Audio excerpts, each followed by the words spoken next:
Making your cards from scratch is fun, and it's even better when they are a bit different. So today I'm going to throw in a hidden closing to make it a bit more of an interactive card. The receiver really needs to do something, like really engage if they want to get to that message or gift card. And it's super simple, and you can dig through your stash again. So let's use up some of those papers. I'm going to make a gatefold card like this, and I have an A4 size piece of cardstock on my scoreboard, and I'm going to start scoring at 2 inch and then again at 6 inch.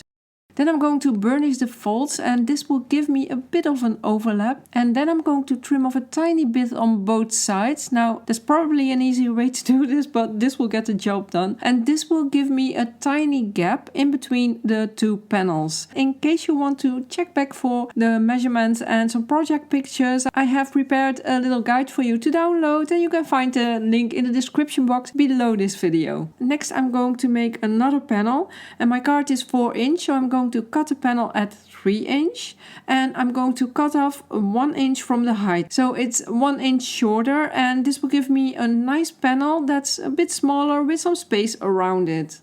Next I have a card that I've been testing with, so it's another gatefold, and I'm going to use that to make 2 more parts that I need. You can just pick some strip for this. I cut these at 1.5 inch. You can also cut a strip at 3 inch and then fold it in half, so you get the same strips like I have here. So here are the parts that I need: the panel, the gatefold card, and the 2 separate folded panels that are the same size together as the small card. Once we have all those pieces cut, scored and burnished, let's add some layers to get a bit of color going. And now let's do some decorating. I want to mix up the papers and add some interest, and also mix some of those colors so the background and the foreground come together a bit more, as well as get some layering done. Even though it's flat, I always find that it gives a little bit of an extra touch to a card, and it's a super way to use up some scrap pieces of your pattern paper. So I'm just tearing some pieces following that pattern in the paper a bit. Then I ink the edges, and then I glue a piece of the other color pattern paper to the back to fill that gap again. And this way I get some fun and interesting panels for my card. And it's a fun way to play with your pattern paper as well. I'm tearing and filling another piece, and then I'm going to glue my panels to my card. And I'm using glue because this goes really fast and it gives me some wiggle room in case I need it. So I've added some glue to the back, and then I add my panel to the card base. And I'm doing the same with the other panel. Add some glue to the back and add a panel to the card base. And then my card base is done so far. Next I have a piece of pattern paper for my panel that's slightly smaller than my card. And that's a bit too long, so I'm cutting off that leaf at the bottom because I want to use that to add some dimension to the card. And I think it's a pretty part, so I'm just cutting it off. So now I'm laying out the paper on my card just to measure, and then I'm going to tear off a piece there as well. And then I'm going to line up the pieces of paper and see where I need to add a bit more or where I need to tear off a piece. And then I'm going to fill that corner using a piece of that pink pattern paper again. And with tiny pieces or smaller pieces like this, it's a bit of measuring, but I always find it worthwhile as it adds so much fun detail to the card. Then I trim the panel to size, and I add the panel to my card base.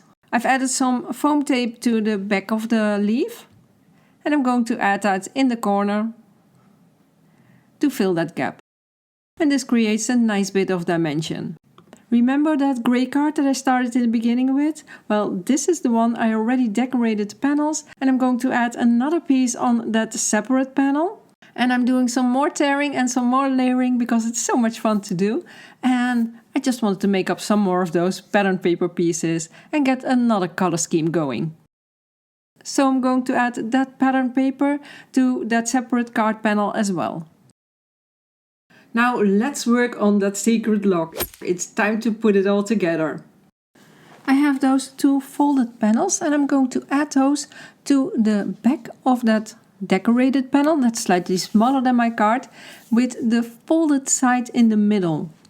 So that's very important. The folded side is in the middle of the card and I'm going to add them on my card, lining them up to the side of the card. Next I'm going to add the second folded panel to the back of that card panel. And I'm adding that folded side in the middle again, squeezing it tightly to my other panel. And once that is in place, I can remove those backing pieces as well. And for the last part of that secret lock, I have another piece of pattern paper that's the same size as the pattern paper that's on the front of this smaller panel. And I'm going to add that to the back over those two folded strips. So I line it up, and once I have it in place, I remove those backing pieces. And now I have my lock system and I can slide it over my card. And because I have that little gap in the middle, there is some space to slide it in. And that's also the reason why I wanted that little bit of extra space to make it a bit easier to slide that card in, because it's cardstock, and cardstock, well, it needs some room, of course.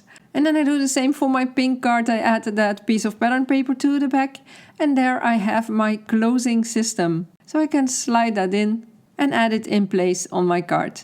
Now that makes a really cool card, doesn't it? Make sure to dive in the treasure trunk to get your worksheet. And I've made another card while I was at it because they are so much fun to make. And to help you out to let the receiver know on how they can open this card, so how they can get to that gift card or the message that you have written inside, I put together something really cool.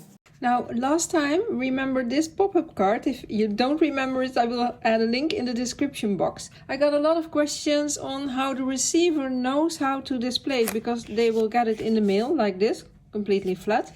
And how do they know that they have to put it up like this? So, because of those questions, I decided to make some card directionals. And these are a bunch of tags that you can print out. And they have some directions on it, so slide up to open, open here, tuck in, and so on. And I have them in black and white. They come in a dark color, so black, colored one on black, and colored combined with white. And then there are a total of 10 colors in this pack, so there's a lot of options that you can use to add to your cards and add some directions on how to open it. Instead of adding a post-it note, you can do that as well, but I think this is prettier, so if you want to check that out, I will have a link in the description box for you. Now that was a fun one to make and not hard at all, now was it? So now you go give it a try, or check out another video while you're at it. I have a fun one right here. And either way, make sure to keep on crafting!